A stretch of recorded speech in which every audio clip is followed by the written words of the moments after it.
Eh bien bonsoir, me revoilà pour un coup de gueule numéro 2. Alors tout d'abord je vais exprimer un petit message concernant les familles des victimes, toutes les victimes quelles qu'elles soient. Bien, je tiens à leur présenter toutes mes condoléances tout simplement. Je ne suis pas le seul, je ne suis pas le premier, je ne serai pas le dernier. Je fais par contre partie de ceux qui sont sincères. C'est peut-être pas le cas de tout le monde, surtout dans nos plafonds politiques. Euh, et puis, une fois n'est pas coutume, une petite pensée aussi à toutes les autres victimes de tous les autres attentats dans tous les autres pays du monde et dans tous les endroits où tout est en train de partir en couille complètement. C'est désolant. C'est désolant. Voilà, je vais continuer avec mon coup de gueule. Donc, première chose, je dédicace cette vidéo entre autres à mes collègues agents de sécurité privée de France et de Navarre, quelle que soit leur fonction, qu'ils soient rondiers intervenants, gardiens, qu'ils soient agents cynophiles, qu'ils soient portiers ou videurs en boîte de nuit ou dans les établissements nocturnes. Convoyeurs de fonds, agents de protection rapprochés, j'en passe et des meilleurs, agents de sécurité incendie également. Euh, voilà, bah, écoutez, une bonne dédicace pour vous. Euh, voilà, on sait qu'on a plein de collègues qui ont été touchés, on sait qu'il y en a eu d'autres dans le passé, on sait qu'il y en aura encore. Alors il y a de vives polémiques sur l'ensemble des réseaux sociaux, sur la légitimité ou non d'un éventuel port d'armes pour les agents de sécurité exerçant leurs fonctions dans le cadre de leur travail, avec une formation, avec tout ce qui va bien. Moi je suis pour, je le dis tout de suite, hein. Comme bon nombre d'entre nous, je suis un ancien militaire. Il y a des anciens militaires, il y a des anciens policiers, il y a des anciens gendarmes, on trouve de tout dans la sécurité privée. Donc parmi ces gens, il y a quand même a priori beaucoup de personnes qui sont compétentes en matière d'utilisation des armes à feu, qui sont très au fait des risques que cela comporte évidemment, qui sont très au fait des responsabilités que cela implique. Pour ceux dont ce n'est pas le cas, il est très facile de les former, ce n'est pas si coûteux que ça. Il faut arrêter de remettre tout sur le fait que ce soit coûteux et compliqué et long à mettre en place. Voilà, c'est une question de volonté, c'est une question de prise de conscience. On a un métier dangereux, on a exactement à peu de choses près le même métier que les forces de l'ordre. La différence c'est que on a beaucoup moins de droits, on n'a absolument aucun pouvoir et surtout on n'a aucun moyen de se défendre.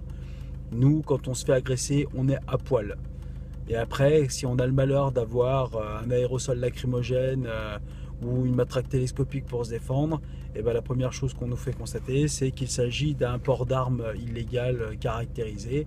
Et dans le meilleur des cas, on se fait taper sur les doigts. Le deuxième degré, c'est une confiscation avec une amende, une audition, une procédure et autres.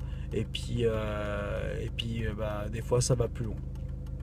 Voilà. Alors effectivement, je ne suis pas pour l'usage intempestif de ce genre de matériel, mais bizarrement, depuis une dizaine d'années que j'exerce dans le métier, j'ai constaté une chose, c'est que quand on a du matériel à la ceinture, les gens viennent beaucoup moins nous chatouiller, nous respectent beaucoup plus. Alors ça ne fait pas tout, effectivement ça ne fait pas tout, mais ça en dissuade quand même quelques-uns.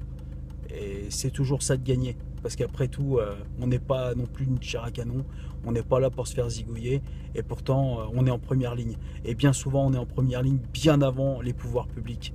Donc je trouve que c'est une justification suffisante pour prôner le port d'armes, pour prôner le port du gilet pare-balles. Alors effectivement un gilet pare-balles, c'est aux alentours de 1500 € hors taxe en moyenne, entre le gilet et les plaques balistiques. Et effectivement, la plupart des employeurs n'ont pas les moyens d'équiper leur... Pardon, n'ont pas les moyens d'équiper leurs agents, car ça représente un coût bien prohibitif. Ceci étant, si par l'intermédiaire du CNAPS qui intervient dans nos différentes entreprises et sur nos lieux de travail pour vérifier la bonne tenue de notre carte professionnelle, la bonne possession de celle-ci, sa validité et ainsi de suite.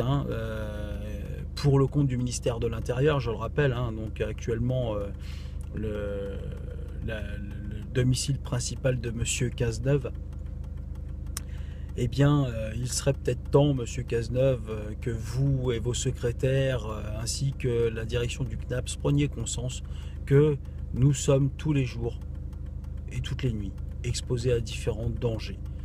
Qu'on nous insulte, c'est une chose. Qu'on vienne nous agresser, c'en est une autre. Qu'on ait le droit de répondre, c'est un minimum. Et qu'on puisse être équipé en fonction de ce qu'on peut recevoir en face, c'est la moindre des choses. Moi, j'ai été rondi interveneur sur alarme. Je pense que beaucoup d'entre vous seront d'accord avec moi. Quand on arrive à 2 h du mat sur une intervention sur alarme, sur requête d'une société de télésurveillance, qu'on se trouve dans un rayon allant de 20 à 45 km du siège de la société pour laquelle on travaille, qu'on doit intervenir rapidement parce que contractuellement on y est tenu, mais qu'à côté de ça on est soumis, et c'est bien normal ma foi, au code de la route comme tout le monde, sans avoir aucune possibilité d'entraver quelconque rapidité sur la route, et qu'en plus on arrive sur place, on ne sait pas si on va trouver du monde, on ne sait pas combien ils seront, on ne sait pas s'ils seront armés, on ne sait pas s'ils seront armés à feu ou à blanc, on ne sait pas s'ils seront déterminés ou pas, on ne sait pas si ce sera des professionnels ou si ce sont des amateurs opportunistes d'un soir. Le problème, c'est que nous, on est exposés. Alors effectivement, une fois qu'on a constaté, on est censé se mettre en retrait et rendre compte. Et effectivement, on fait appel aux forces de l'ordre. Sauf que quand la première gendarmerie se retrouve à en moyenne 20 à 30 minutes de voiture, tout gyro et sirène dehors, ça laisse du temps pour que le plus grave arrive. Il peut s'en passer des choses en 20 minutes à une demi-heure. Pour information, une balle de pistolet, c'est en moyenne 300 mètres par seconde. Un fusil d'assaut, c'est plus aux alentours de 900 mètres par seconde. Voilà, donc pas besoin de 20 minutes pour atteindre sa cible. Résultat des courses, en plus on est tout seul dans les voitures, bien sûr, parce que ça coûte cher de payer 2 agents pour travailler en même temps sur le même site, mais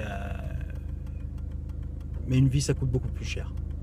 Alors donner des moyens, créer un système de subvention pour les sociétés qui veulent participer, je sais pas, un système de fonds de prévention, de caisses communes, avec une proportion par rapport à la taille de l'entreprise, au nombre de salariés. Après, bien sûr, prioritairement en rapport avec la fonction de chaque employé.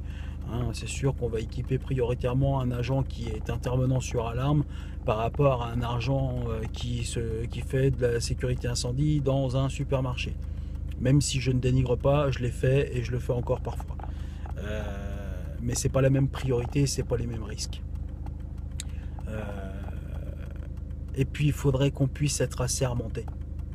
Parce que quotidiennement, on nous demande de faire attention, que les mineurs n'aillent pas ci, que les gens ne fassent pas comme ça, qu'ils ne pénètrent pas dans tel ou tel lieu. Et on doit faire preuve d'autorité. Mais on nous rigole au nez parce que les gens n'ont déjà plus de respect pour les pouvoirs publics et les forces de l'ordre en général, sans parler des organismes de secours. Alors je vous laisse imaginer ce qu'ils peuvent penser d'un pauvre agent de sécurité qui n'a le droit de rien à part fermer sa gueule et ouvrir les yeux. Voilà.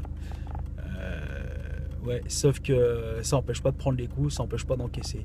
Alors s'il vous plaît, réagissez, faites en sorte qu'on puisse avoir un minimum de quoi se défendre. Quand bien même on n'est pas le droit à une arme à feu, qu'on puisse au moins nous autoriser à avoir un port d'armes de défense, que ce soit, comme je disais tout à l'heure, un aérosol lacrymogène, un bâton télescopique, tonfa, avec la formation qui va avec, bien sûr, ça n'empêche pas.